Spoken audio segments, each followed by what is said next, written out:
नमस्कार मैत्रिणींनो, रंजना किचनमध्ये तुमचं अगदी मनापासून स्वागत आहे. आज बनवायचे आहे आपल्याला अनारसे. पण अनारसे न तांदूळ भिजवता न वाटता भाकरीच्या पिठापासून झटपट अनारसे बनवायचे आहे. अगदी सोपी पद्धत. आता दिवाळी काय, कधीही बनवू शकता तुम्ही अनारसे आणि मुलांना खाऊ घालू शकता. अगदी सोपी पद्धत.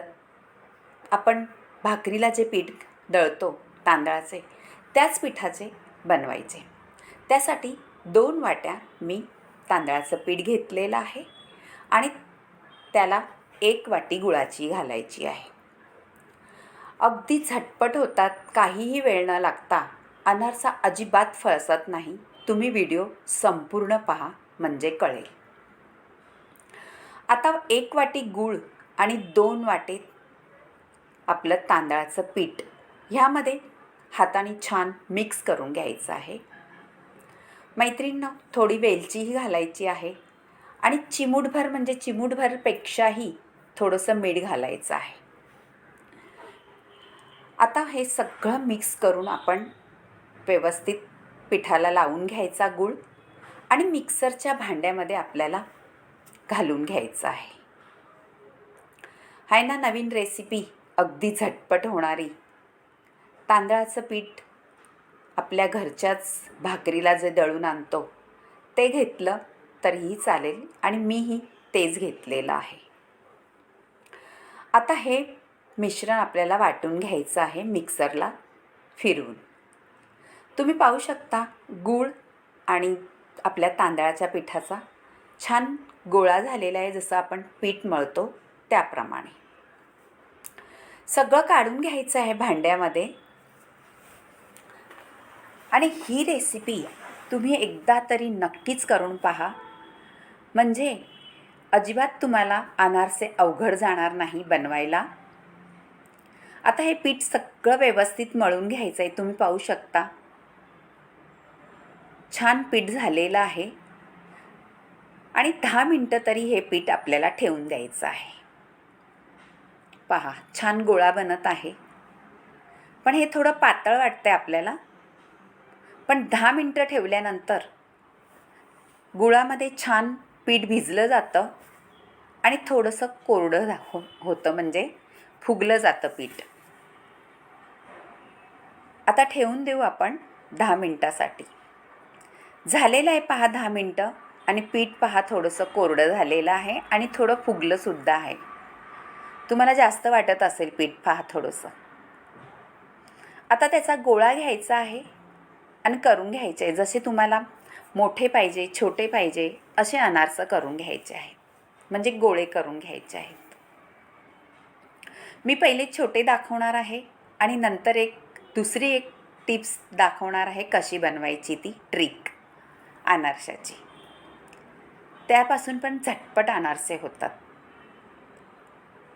आता छोटे छोटे गोळे करून घेतले पहा मी ह्याप्रमाणे. आणि तुम्हाला दिसत असेल पीठ कसं छान घट्ट झालेलं आहे, पातळ वाटत नाही. आता ही घेतलेली आहे खसखस. पेपर खाली आथरून घ्यायचा मैत्रिणींनो, म्हणजे खसखस आपली इकडे तिकडे वाया जात नाही. खसखस ही खूप महाग असते मैत्रिणींनो. त्याकरता आपण गृहिणी म्हटलं का घरामध्ये खरंच थोडंफार नेटनेटकंच सांभाळून करत असतो. आता थोडं हातावर थापून घ्यायचं आहे आणि खसखसवरती गोल फिरून घ्यायचं आहे. ही एक ट्रिक करून पहा, अगदी झटपट होते. आणि एका बाजूनच आपल्याला खसखस लावून घ्यायची आहे. असे तुम्हाला 2-3 मी करून दाखवते. हे पहा, जिथे खसखस आहे त्यावरतीच गोळा ठेवून द्यायचा, नाहीतर खाली चिटकून जाईल. खसखस असल्यामुळे अजिबात खाली चिटकत नाही पीठ. पहा मैत्रिणींनो, अगदी सोपी आणि साधी रेसिपी आहे अनारशाची. तुम्हाला आवडली तर करून पहा आणि रंजना किचनला नक्कीच लाईक करा, शेअर करा, कमेंट करायला विसरू नका आणि सबस्क्राईब करा. घरच्या भाकरीच्या पिठापासून अगदी झटपट अनारसे, ही ट्रिक नक्कीच तुम्ही करून पहा. तुम्हाला शाब्बासकी मिळाल्याशिवाय नक्कीच राहणार नाही. आता 2-4 करून घेतलेले आहे हे पहा आणि तुम्हाला तळूनही दाखवणार आहे कसे होतात ते. टम फुगतात आहे. तेल गरम करायला ठेवलं होतं मी बाजूला आणि अनारसा घालून घेतला आहे पहा. घातल्या छान फुगलेला आहे. त्याच्यावरती थोडं तेल उडवलं का पटकन फुगला जातो.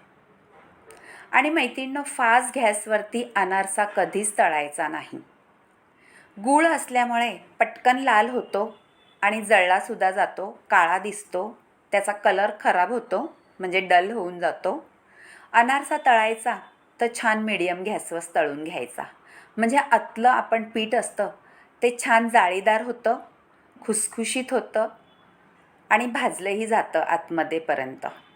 नाही तर फास्ट गॅसवरती पटकन करपला जातो, कलरही खराब होतो आणि आतमधून क्रिस्पी किंवा खुसखुशीत अनारसा होत नाही, जाळीदार.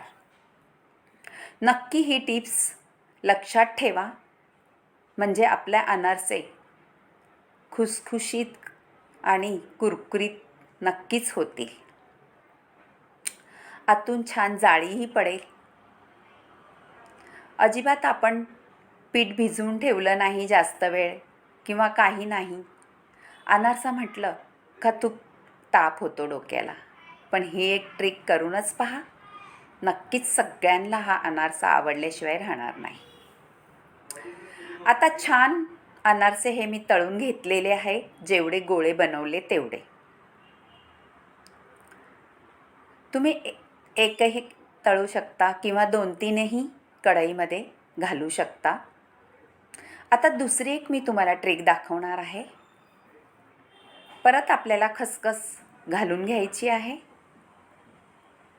आणि गोळा केलेला थोडासा तळ हातावरती थापून घ्यायचा. आणि मी थोडे मोठे बनवणार आहे आता अनारसे. एक अनारसा खाल्ला का आपलं पोटच भरणार आहे. ह्या टाईपमध्ये बी करा, मोठा अनारसा तुम्हाला पाहिजे असला तर. आणि आता ही पहा ट्रिक मी काय करते ती.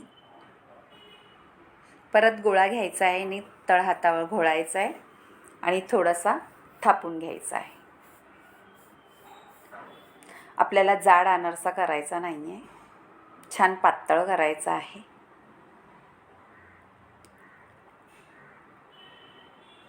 आता आपण घेणार आहोत, एवढे परत करून घेतलेले आहे त्या टाईपमध्ये. आता थोडासा गोळा हातावरती थापून घ्यायचा आणि खसखसवरती ठेवायचा आणि लाटणाने लाटून घ्यायचा. हे पहा, ज्यांना ही ट्रिक बोटाने जमत नसेल त्यांनी लाटण्याने सुद्धा छान लाटून घ्यायचं आहे. झटपट होतात आणि चारही बाजूला म्हणजे सारखा आपला अनारसा होतो. नक्की करून पहा. आता आपण मोठे अनारसे घेतले आहेत करून, त्यामुळे एकच अनारसा घाला तेलामध्ये, म्हणजे आपले अनारसे अजिबात फुटणार नाही. आणि तेलात टाकायची ट्रिक ही आहे, ज्या बाजूने आपण खसखस लावलेली आहे त्या बाजूचं आपण आधी घालायचं नाही, वर ठेवायचं आहे छान असं. हे पहा, कलर किती सुंदर आलेला आहे आपला आणि आतूनही जाळी तेवढ्याच मस्तरीते पडलेली आहे. आता सगळे असे आपण तळून घ्यायचे आहेत व्यवस्थित. मोठा अनारसा म्हटलं का एक खाल्लं का पोट भरेल असा अनारसा होतो. आमच्या इकडे दिवाळीला तर 5-5 किलोचे अनारसे करतात. तेवढे सुद्धा फस्त होतात पाहुण्यांना आल्यानंतर. इतके आमच्या इकडे अनारसे सगळ्यांना आवडतात. झालेले आहेत करून पहा आणि टम फुगलेले आतून जाळीदार अनारसा. हे पहा, छोटेही केलेले आहेत, मोठेही केलेले आहेत. कोण म्हणणार सुद्धा नाही हे पिठापासून तुम्ही बनवलेले आहेत अनारसे. जाळीसुद्धा तेवढीच पडलेली आहे. मी आता खाल्ला आहे, एकदम कुरकुरीत आणि छान खुसखुशीत झालेला आहे. कलर तर पाहताच डोळ्यात भरणारा. नक्कीच करून पहा. आवडलं तर लाईक करा, शेअर करा, कमेंट करा आणि सबस्क्राईब करा. माझे व्हिडिओ तुम्हाला आवडले तर ह्यात काही बदलही करायचा असला तर निःसंशयपणे मला सांगू शकता. आपल्या घरचंच चॅनल असल्यागत आपण कमेंट करू शकता. बाय मैत्रिणींनो, भेटूया पुढच्या